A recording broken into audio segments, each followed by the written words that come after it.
ओम शांति। आजकल हम देखते हैं कि घर में 4 या 5 मेंबर्स हों, उनकी भी आपस में नहीं बनती। पर यज्ञ में मम्मा ने 350 भाई बहनों को एक सूत्र में बांध के रखा। ये कितनी बड़ी बात है। इसके लिए बहुत इम्पोर्टेंट है समाने की शक्ति।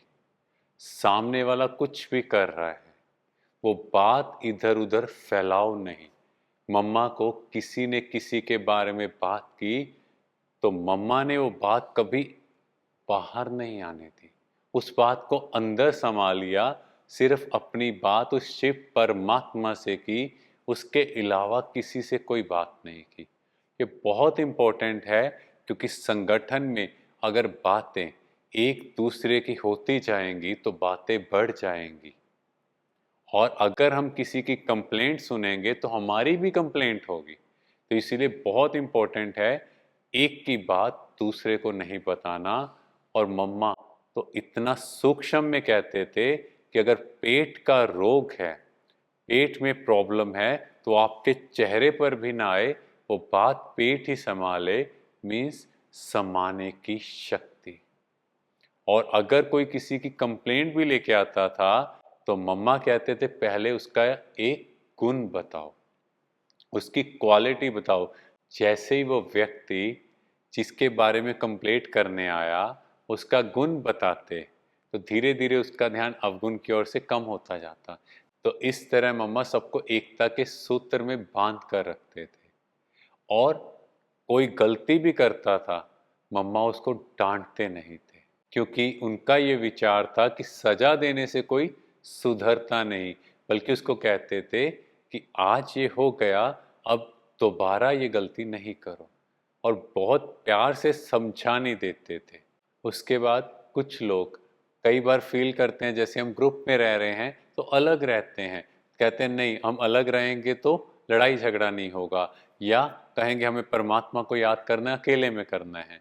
तो मम्मा कहते थे जब संगठन का टाइम है तो सब इकट्ठे बैठो, पर जब अकेले में उसको याद करने का समय है तो अकेले में करो। गुप्त पुरुषार्थ करो, दिखावे के लिए नहीं करो। क्योंकि यूनिटी तभी रह सकती है जब सब इकट्ठे होकर रहें, पर अंदर से डिटैच रहें। और नेक्स्ट जो बहुत इंपॉर्टेंट चीज है यूनिटी के लिए, वो है निरअहंकारी भाव, निमित भाव, इंस्ट्रूमेंट का भाव। जब तक हमारे अंदर ये भाव है कि मेरी बुद्धि बहुत विशेष है, मेरे में ये क्वालिटी है, मेरे बिना ये काम नहीं हो सकता, मैं हूं तो ये सब चल रहा है, तो हम यूनिटी में नहीं रह सकते।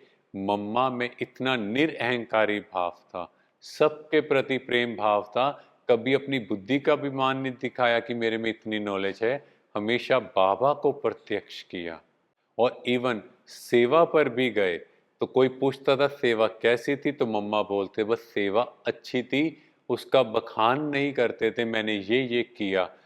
क्योंकि एक संगठन में सबको एक साथ बांधने के लिए जेलस का फैक्टर भी तो देखना है कि ये इतना कुछ कर रहा है, इसका नाम हो रहा है, मेरा नाम नहीं हो रहा। पर जब आत्मा निरअहंकारी और निमित भाव से कि वो करवाने वाला है, तो ऑटोमेटिकली सबके अंदर ये भाव आता है कि ये आत्मा कितनी अच्छी है, ये व्यक्ति कितना अच्छा है, ये कितना आगे बढ़ रहा है, हमें भी इसके जैसे आगे बढ़ना है। पर अगर वो अहंकार दिखाए तो अंदर में कंपटीशन, जेलस का भाव उत्पन्न हो जाता है। इस तरह मम्मा ने अपनी सिंप्लिसिटी और दिव्य गुणों से इस यज्ञ को इतना विस्तृत रूप में फैला दिया, जो आज हम देख रहे हैं कि पूरे विश्व में 140 कंट्रीज में इसके सेंटर है। ओम शांति।